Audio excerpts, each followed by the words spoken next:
मुझे एक दो दिन कबल अफवाज पाकिस्तान के एक तर्जुमान की प्रेस कॉन्फ्रेंस जो गालिबन 3 घंटों पर मुहित थी और कुछ पता नहीं चला कि 3 घंटे में उसने कहा क्या है। इतनी फसाहत और बलागत के साथ बात कर रहा था।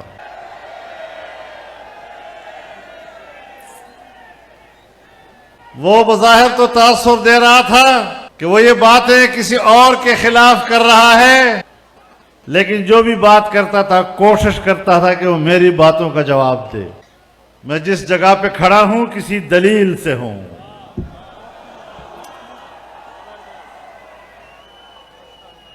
मैं यूं ही दस्त गरेबान नहीं जमाने से। हमें क्या पड़ी है 10 लाख लोगों को इस मैदान में लाना, सफर करके यहां आना, सफर और मौसम की तकलीफ बर्दाश्त करना, फिर कहता है कि इलेक्शन के हवाले से फौज का कोई रोल नहीं।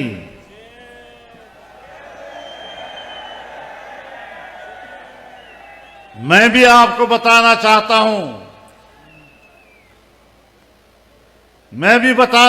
हूं कि आईन में, कानून में, रूल्स में कोई रूल्स नहीं है कि फौज सियासत में बात करे। और मैं भी मानता हूं कि आईन और कानून के रू से तुम्हारा कोई रोल नहीं, लेकिन ये सारा रोला ही तेरा है।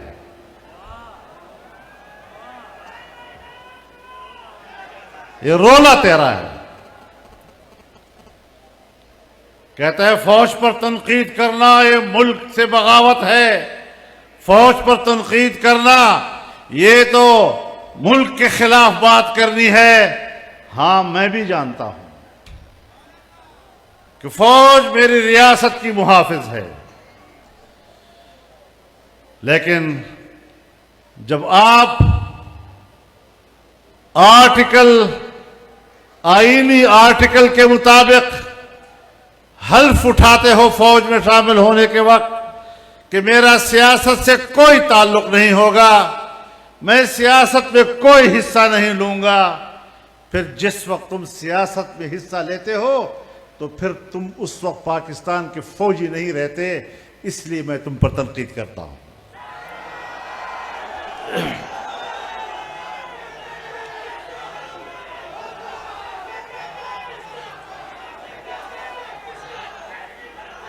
मैं मुल्क में कोई अंधी सियासत नहीं कर रहा। मैं मुल्क के आर्मी चीफ को भी जानता हूं, आईएसआई के चीफ को भी जानता हूं, मैं मुख्तदरा को भी जानता हूं। मैं 40 साल से ज्यादा अरसा पाकिस्तानी सियासत से वाबस्ता रहकर किस चीज से अब नावाकिफ हूं कि तुम मुझे सफाई दोगे कि मैंने सियासत में हिस्सा लेना है या नहीं। मेरा दावा आपके खिलाफ यह है कि तुमने सियासत में हिस्सा लिया है, उसके बाद तुम पाकिस्तान के फौजी नहीं रहे कि मेरे ऊपर तुम्हारा एहतराम लाजिम हो। हां, वापस फौजी बन जाओ, वापस फौजी बन जाओ, जहां से निकले वही खड़े हो जाओ। मैं आपके शाना बशाना खड़ा हो जाऊंगा। शायद या तुमने मुझे नहीं पहचाना या मैंने तुम्हें नहीं पहचाना, लेकिन मुझे पूरी तरह इत्मीनान है कि मैंने आपको ठीक समझा है। मुझे आपके बारे में अपनी राय देने में कोई किसी किस्म का तरद्दुद नहीं है।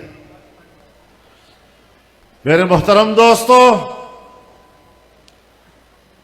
पाकिस्तान के क़याम में तुम्हारा कोई रोल नहीं। पाकिस्तान को पाकिस्तान के हिंदुस्तान के मुसलमानों ने बनाया, अवाम ने बनाया, कुर्बानियां दी और उन कुर्बानियों के नतीजे में पाकिस्तान बना है। और पाकिस्तान का झंडा तुमने नहीं लहराया, पाकिस्तान का झंडा हमने लहराया है।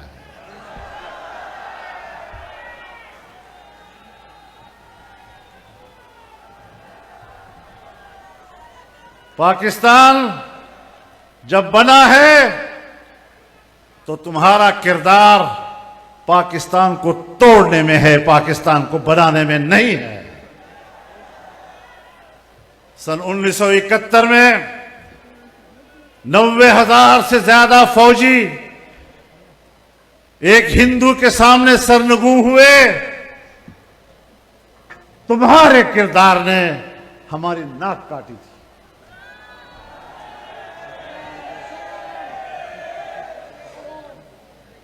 तुम्हारे किरदार ने कौम के सिरों पर जिल्लत और रुसवाई का टोकरा रखा था। हम भी आपको जानते हैं और आप भी हमें जानते हैं। और तुम अगर वर्दी पहनकर मुझ पर कोई रौब डालने की कोशिश करते हो तो मैं आपको बताना चाहता हूं कि तुम सारे मिलकर भी मेरे जिस्म पर रूह तक नहीं रेंगती।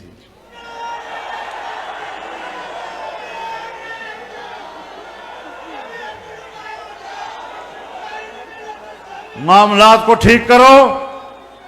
हम इसलिए आए हैं कि आपको बताएं कि मामलात को ठीक करो। सियासत से दस्तबरदार हो जाओ, अपने पोजीशन पर वापस चले जाओ। और मैं ये भी आज आपकी ताईद से कहना चाहता हूं, आपकी ताईद से कहना चाहता हूं कि आपको कबायली इलाकों से निकलना होगा। ऑपरेशनों के नाम पर हमें अपनी खैरख्वाहियां मत दिखाओ। तुमने 2010 से ऑपरेशन शुरू किए, आज 2024 है। 14-15 साल हो गए हमें अमन देने के नाम पर कबाइल को तबाह बर्बाद कर दिया, कबाइलों की इज्जतों को तबाह बर्बाद कर दिया, कबाइल के शमले तुमने गिरा दिए, कबाइल की पगड़ियां तुमने उछाल दी। ये तो जमीयत उलमा इस्लाम थी जिसने कबाइल का जरगा बनाकर, कबाइल का नुमाइंदा बनकर अपना मौक़िफ़ दिया था। और हमारा गुनाह यही था कि आपने जब पीपल्स पार्टी की हुकूमत थी 2008 के बाद, आपने कबायली इलाकों में ऑपरेशन का फैसला किया और मैंने कहा कि यह हिकमत अमली ठीक नहीं है। मेरा यही गुनाह था। और अगर मेरी राय गलत थी तो फिर आज तक दहशतगर्दी खत्म क्यों नहीं हुई? फिर आज तक दहशतगर्द क्यों मौजूद हैं? तुमने अफगानिस्तान की सरहद पे बाड़ लगाया। खुद बाजवा साहब ने मुझे कहा कि अब हमने बाड़ लगा दिया है, कोई शख्स न उधर जा सकेगा न इधर आ सकेगा। तो 40,000 लोग उधर गए, 20 साल वहां लड़े और फिर तुम्हारे बाढ़ को उड़ा के वापस आ गए। आज फिर मेरी जिंदगी क्यों खतरे में है अगर आप मेरे वाकई मुहाफिज हैं तो? अगर आप मेरे मुहाफिज हैं तो आज फिर क्यों मैं उस मुश्किल से गुजर रहा हूं? आज मेरे रास्ते फिर गैर महफूज क्यों हैं? आज मेरे गलियां क्यों गैर महफूज हैं? आज मेरे मुल्क के शहरी क्यों गैर महफूज हैं? तो इसका माना यह है कि हमने आपके ऑपरेशन के हवाले से जो उस वक्त तहफ़्फ़ुज़ात दिए थे वो ठीक थे, और आपने जो हमें अमन और अमान का इत्मीनान दिलाया था, तुम अपने दावों में गलत साबित हुए हो। मेरे मोहतरम दोस्तों, जब मियां नवाज शरीफ साहब की हुकूमत थी तो आपने फाटा इंज़िमाम का फैसला किया। मैंने हर फोरम पर दलाइल दिए, मैंने पार्लियामेंट में दलाइल दिए, मैंने तुम्हारे साथ मखसूस मीटिंगों में दलाइल दिए कि तुम इंज़िमाम का फैसला करना गलत कर रहे हो, ये इस वक्त सही नहीं है, आपको मुश्किलात पेश होंगी, अफगानिस्तान के साथ मामलात बनेंगे। लेकिन हमारी बात नहीं मानी गई और हमारा गुनाह यही था कि हमने एक ऐसी बात आपसे कही जिसको आपने हमारे साथ मीटिंगों में तस्लीम किया, और फिर जब आप मान गए मेरे साथ मेरे साथ 4 पॉइंट्स पर इत्तेफाक कर लिया तुम लोगों ने, तो फिर क्यों मेरे पास पाकिस्तान के अंदर ड्यूटी देने वाला एक अमरीकी अफसर मेरे घर खुद क्यों आया? फिर वो मुझे क्यों पूछता है कि आप क्यों मुखालफत कर रहे हैं? फिर वो मुझे क्यों कहता है कि आपको इंतजाम करना पड़ेगा? अब मैं ये फैसला आपका मानूं या तुम्हारे अकाउंट का मानूं? मेरा गुनाह यह था कि मैंने फैसले से इख्तिलाफ राय किया था और मैंने आपसे कहा था कि जो कुछ तुम कर रहे हो गलत कर रहे हो। आज जाओ, आप खैबर पख्तूनख्वा के लोग बेहतर तौर पर फाटा के हालात का जायजा ले सकते हैं। आप बताएं कि फाटा की सूरत हाल अब क्या है।